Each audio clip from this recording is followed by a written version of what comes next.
Channel. My name is Brad Supercoach Pro, part two of the three series here. And we're doing another profile on a player. And we're starting off with Marcus Bontempelli. Now, he's going to be the most expensive player in Supercoach next season.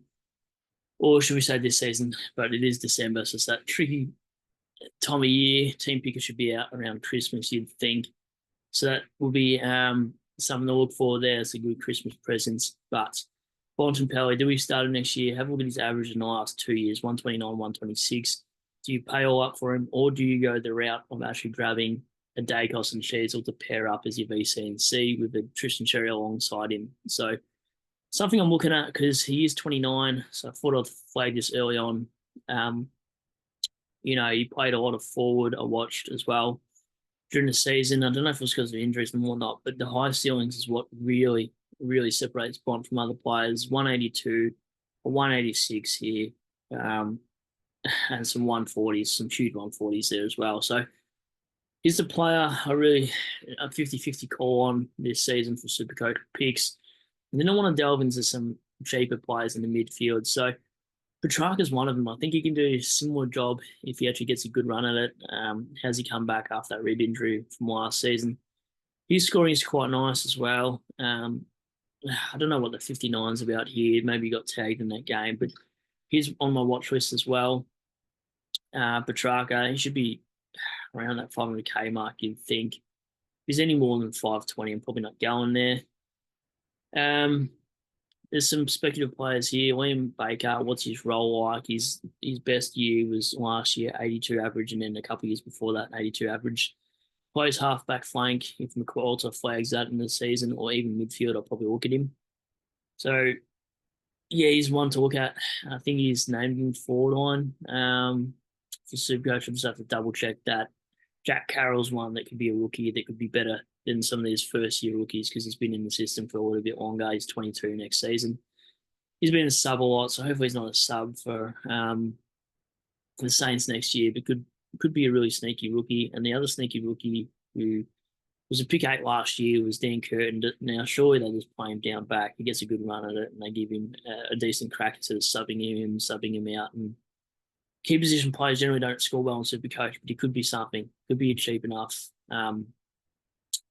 And I think he perhaps might have DPP. I might have to check this stat, but if he does, he's got potential to actually save us in the midfield. And if you got some DPP in your back line, you can actually move those players around a bit. But I think DPP this year would be very handy like it was last year. Max Holmes is named in defence this year, so he's one I'm also looking at to give a shot, breakout year 99. He's one that I'm definitely going to have a look at. And same with Callum Mills, new coach. Where does he play for him this season? Dean Cox hopefully plays him down back because that's where I would like to see him play. He's almost 28, come middle of the season anyway. And then you've got some fantasy news. So we won't delve into any rucks, but there's some of the players to look for next year, this year, whatever you want to really call it, this season, but next year. Kind of annoying December period. You always get frazzled, but Sheasel's one I'm looking at in my back line, primo-wise. I'll just go for some primos that I'm looking at in the back line. Whitfield and Zorko are probably going to pass early days. Flanders, definitely yes. Martin, I'm not really hot on. Luke Ryan, just because he's Fremantle and they got good buy, as they did last year, he's a good one. Sinclair and Nass, I'm definitely looking at because they've got the best buy. St Kilda's, wow, good English.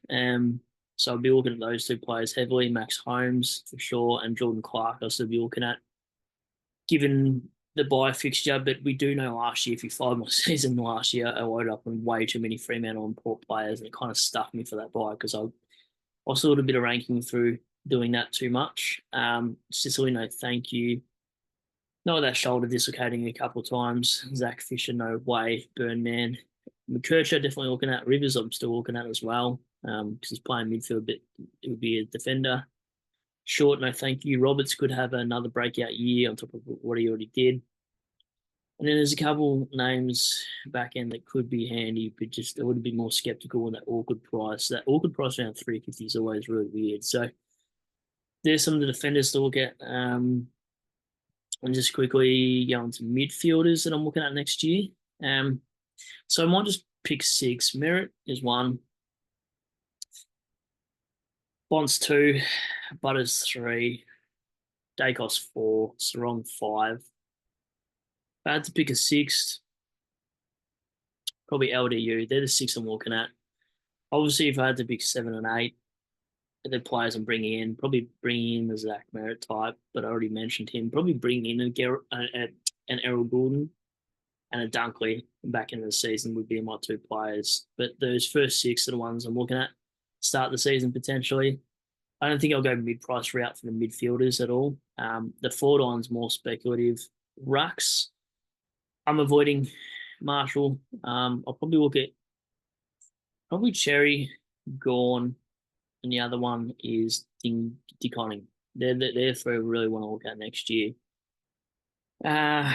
Even it could be just a potential Gorn and Cherry. Cherry he was unreal last season for me. And forward line, doing more. No, thank you. Not really looking forward to that. Horn Francis is 1 I'm definitely keen on. So that's 1. Luke Jackson 2, and that's for that ruck forward cover. I know it's a bit of a weird pick, but he's in the prime of his career. Sure, he gets better. He's averaged 90 something in the last 2 seasons, and that's decent for a forward. It's a top 10 finish. Baker could be anything. Simpkin, don't know. I feel like he's a bit of a trap sometimes. Bolton, not interested in. Charlie Curnow, I'm not doing key position forwards again. We always say this, and then something happens, and they play nuts, and then they go backwards. Sean Manor, could he go well again next season and just go 1 up to what he did? Because he was playing really well back in the season when I had him in. But this is where your picks for your Caleb Daniels and all these speculative cheap price players like Philippa and stuff are really going to come in handy because they should shoot up in the ranks and finish strong in that sort of top 10 bracket anyway. Bolter plays more down back next season, surely, with the recruits we've got. So he could be an interesting one if it's cheap enough. But yeah, he's something I could look at. I don't mind a few weird picks. You got to have pods. We see Shorty every year pick a pod. So I might have to do a Shorty and pick a couple of speculative picks, but they might actually pay off because if you've seen it. Now, sometimes it does, and it separates the cookie cutter teams every year too, because I feel like we're all going to have the same forward line at least. I think what will differentiate is what defenders we go for this year, not so much for midfielders, but I think the defenders will actually shake up our positioning throughout the season and also the ruck combination. If you get a pod ruck that plays really well, you can really separate yourself there as well. So some players to look at, like I've touched on, they're the ones: Jack O'Carroll, Liam Baker, Clayton Oliver, Callum Mills, Max Holmes, Petrarca, Curtin as a rookie, and Carroll I've doubled up on because I'm an idiot. But anyway, that's the end of this video is the part 2. I'll do a part 3 video more on the rookies. Probably just do a little bit more research on the rookies, though, before doing a video like that, because I might get a little bit of heat. I've never been really a rookie guru, to be honest, but this year I fired a lot on the draft rookies and what they've been doing in their numbers. So this year I actually have a little bit better knowledge on the rookies than what I have in previous seasons. So that's part 2. I'll do part 3 either later on tonight or tomorrow before work. Thanks for watching again. And I'm back. So if anyone wants to jump on to do live streams or any collabs, let me know. Just inbox me on Twitter or leave a comment on the YouTube video below. But thank you. Sorry, I've been MIA for 4 months, just trying to get my stuff together and have an off season like everyone needs to do at this time of year. So thanks for watching. If you haven't already, sub. If unsubbed, sub back because I am back. So thanks for watching. Cheers.